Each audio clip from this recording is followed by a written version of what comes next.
искаме да произвеждаме нещо екологично. Да, и струва пари или която идея власт да е сега актуална, след време естествено ще се смени.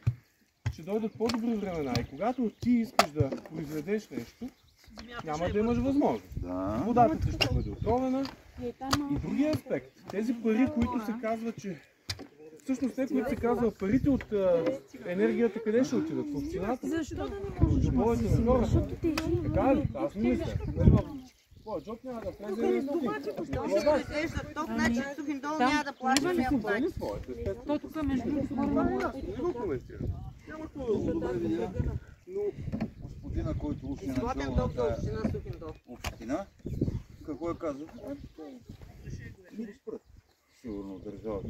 Изглежда мен какво ме интересува си за пари. Не изглежда ли така? Действията на хора, които допринесоха до това положение, няма смисъл да ги коментираме.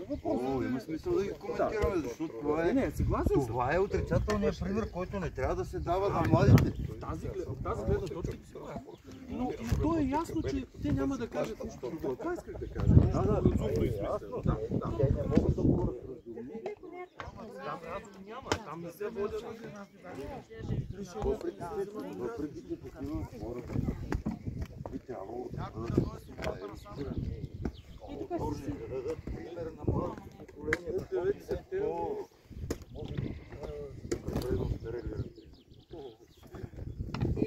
България те са остарели на всяка друга по света, с изключение на няколко държави не са.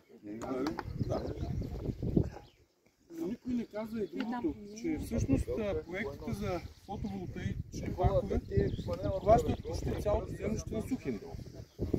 Тоест, Сухиндол, българската шампания, люлката на съвременното лозарство, ето го, да има възможност... перфектното място за лозя. Навсякъде. Вие знаете, Кайряка, Сопотската стена, тук. Това са... Да, вие ходихте ли вчера на кой?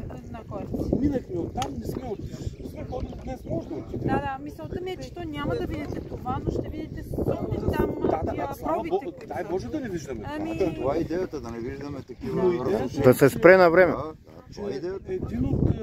Една от люлките на лозарството в България, което може да и ще се развива, ще бъде тотално унищожено. Ако Сухиндол, никой не говори, че Видинка първата изба тук на Балканския полуостров. Тази гъмца. Да. Не трябва да се правим... Иначе... Сухиндол спира да съществува като место за лозарство, земеделие. Така, на къде да продължавам? Аз някъде не идея. Може би ред, че... Ред. Аз искам да копам. Си. Ама да полеем.